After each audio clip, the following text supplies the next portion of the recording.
May mga lalabanan daw kay Miss Universe o may lalaban na raw kay Miss Universe Pia Wurzbach sa pagiging confidently beautiful with the heart, ha? At kahit medyo mas may edad na sila, kayang-kaya pa rin daw nilang rumampa. Ika nga, may asim pa, ha? Umaaksyon, Simon Gualvez.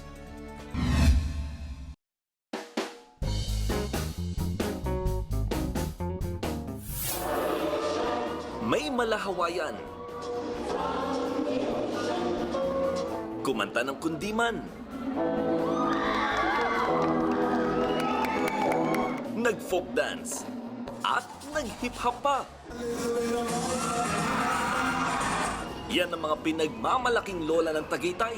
18 groovy lola ang nagpatalbugan para sa Gandang Lola ng Tagaytay 2016. Na-encourage ang mga seniors natin na lumahok sa mga iba't ibang mga programa dito sa city, and at the same time, nakikita nila ang importansya nila sa ating community. At gaya ng ibang beauty contest, hindi na walang sportswear. Ang iba, humataw pa habang naka-Zumba outfit. Todo acting sa pagtira ng golf. Habang ilan, ready to shoot. May nakapangkarate at malahinete. Hindi rin nawalang Filipiniana outfit. Ganda ng lola mo, di ba?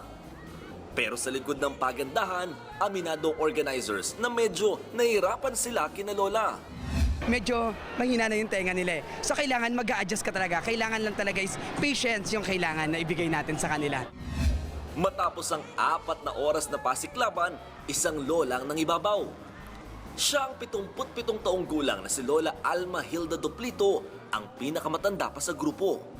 I will be involved more with community service, especially to the elderly, sa mga matatanda. At kung si Miss Universe Pia Wurzbach ay confidently beautiful with the heart, meron din daw description si Lola Alma. I am confidently beautiful because I am godly. Kada 2 taon ginagawa ang Gandang Lola ng Tagaytay para ipakita sa publiko na hindi lang maganda si Lola inside and out, kundi may asim pa. Umaaksyon!